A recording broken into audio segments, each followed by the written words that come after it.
আসসালামু আলাইকুম প্রিয় শিক্ষার্থীরা, অবশেষে কিন্তু চট্টগ্রাম বিশ্ববিদ্যালয়ে সার্কুলার প্রকাশিত হয়ে গেছে। কিন্তু আবেদন করার আগে তোমাদের কয়েকটা বিষয়কে এখানে মাথায় রাখতে হবে, সেই বিষয়ে কিন্তু কথা বলবো এবং সার্কুলারটা নিয়ে ওভারঅল কিন্তু কথা বলার চেষ্টা করব।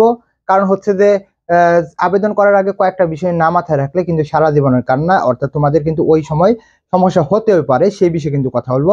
এর আগে অবশ্যই বলবো চ্যানেলটি সাবস্ক্রাইব করবে, কারণ তোমাদের একটা সাবস্ক্রাইব আমাদের মোটিভেট করবে এবং তোমাদের সাথে সম্পর্ক তৈরি করবে, এবং একটা লাইক তো দিতেই পারো, তাই না? দেখো, চট্টগ্রাম বিশ্ববিদ্যালয়ে সার্কুলারটা, আমি এইদিকে একটু জিপিএর মার্কের কিছু কথা বলি। সেখানে দেখতে পারবো এ ইউনিটের যদি ভর্তি পরীক্ষা দিতে চাও, তাহলে তোমাকে কিন্তু এসিসি এবং এইচএসসি মিলিয়ে দুটা মিলিয়ে কিন্তু 8 পয়েন্ট লাগবে। কত? এইচএসসি এবং এইচএসসি মিলিয়ে দুটা মিলিয়ে 8 পয়েন্ট লাগবে। যদি তোমার 8 পয়েন্ট থাকে তাহলে তুমি বিশ্ববিদ্যালয়ে অর্থাৎ এখানে চান্স পাবে। যদি পরে বি ইউনিট এবং বি1 ইউনিট অর্থাৎ উপ ইউনিটের কথা বলি, এখানে 3 পয়েন্ট এবং 3 পয়েন্ট অর্থাৎ এসিসি এবং এইচএসসি তে 7 পয়েন্ট থাকলে তোমার কিন্তু এখানে আবেদন করার একটি সুযোগ থাকবে, অর্থাৎ তুমি এখানে ভর্তি পরীক্ষা দিতে পারবে। এসএসসি এবং এইচএসসি সর্বনিম্ন 3 পয়েন্ট। এখন বলতে পারেন 3.6 পয়েন্ট, অর্থাৎ তুমি এক জায়গায় তুমি 4 পয়েন্ট পাইলে, আর অন্য জায়গায় তুমি মনে করো কত পয়েন্ট পেলে, অন্য জায়গায় তুমি 4 পয়েন্ট পেলে। তো দুইটা মিলে যাতে তোমার 7 পয়েন্ট হয়, সেটা তোমাকে মাথায় রাখতে হবে। পরে যে বিষয়টা কথা বলবো সেটা হচ্ছে সি ইউনিটের কথা। এখানে সকলেই ভর্তি পরীক্ষা দিতে পারে।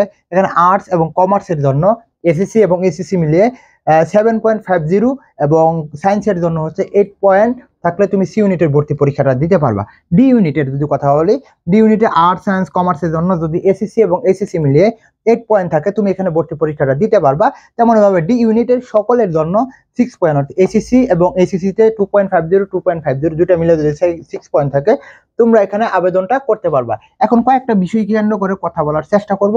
আরবারই বলবো, যেটা হচ্ছে যে তোমাদের যদি স্বপ্ন থাকে চট্টগ্রাম বিশ্ববিদ্যালয় বা গুচ্ছ বা রাজশাহী বিশ্ববিদ্যালয়, তোমাদের জন্য কিন্তু আমাদের রয়েছে কোর্স, অর্থাৎ আমরা তোমাদের ল্যাপটপে ইম্পর্টেন্ট যে স্লাইডগুলো রয়েছে ওইগুলোর মাধ্যমে পড়াবো, রেকর্ডিং ক্লাস পাবে, প্রতিদিন পরীক্ষার একটা সুযোগ পাবে, এবং সার্বক্ষণিক যে মেন্টরশিপটা সেটা অর্থাৎ এটা বেশি গুরুত্বপূর্ণ। আমি মনে করি এডমিশন টাইমের সময় সকলে কিন্তু একটা হতাশার মধ্যে থাকে, তো সেই হতাশাকে কাটানোর জন্য হলেও তোমাকে কিন্তু একটা মেন্টরশিপ অবশ্যই দরকার। তো সেই জন্য কিন্তু আমাদের জিএসটি আরই এবং চট্টগ্রাম বেশি ভর্তি হতে পারো। বিস্তারিত কমেন্ট বক্সে দেখতে পারবো। আর শুধুমাত্র বাংলা, ইংলিশ এবং জিকে যারা তোমরা একদম বেশি ভর্তি হতে চাও, তারাও কিন্তু আমাদের হোয়াটসঅ্যাপ করো। এজ এ বড় ভাই হিসেবে যতটুকু সাহায্য করা দরকার আমরা করার চেষ্টা করব। স্ক্রিনে দেওয়া হোয়াটসঅ্যাপ নাম্বার বা এই নাম্বারে তোমরা যোগাযোগ করতে পারো। দেখো, ইমপ্রুভমেন্ট অনেক জনে আছে ইমপ্রুভের স্টুডেন্ট, অর্থাৎ এসএসসির মধ্যে একবার পরীক্ষা দেয়নি বা এসএসসির মধ্যে পরীক্ষা দেয়নি, তাদের জন্য যদি বলি, অবশ্যই যারা ইমপ্রুভ দিয়েছো অবশ্যই তোমরা এখানে ভর্তি পরীক্ষাটা দিতে পারবে।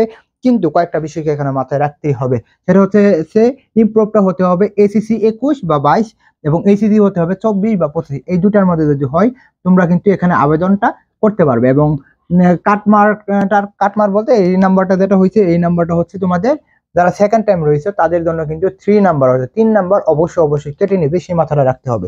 আর যারা কোটাদারে রয়েছে, অর্থাৎ মুক্তিযোদ্ধা কোটা, প্রতিবন্ধী কোটা, তাদের জন্য কিন্তু এই বছর একটা সমস্যা হয়ে গেল, অর্থাৎ তোমাদের 40 নাম্বার কিন্তু তোমাদের পেতে হবে। অর্থাৎ পাস না করলে তোমরা বিশ্ববিদ্যালয়ে চান্স পাবে না, অর্থাৎ তোমাদের একটু হলেও মেধাটা থাকতে হবে।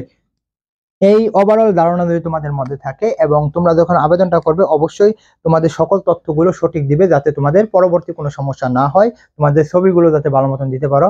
সেই জন্য বলবো তোমাদের অবশ্যই ধীরস্থিরতে তোমাদের আবেদনটা করো, যাতে তোমাদের কোনো সমস্যা না হয়। তো তোমাদের জন্য শুভকামনা। আসসালামু আলাইকুম।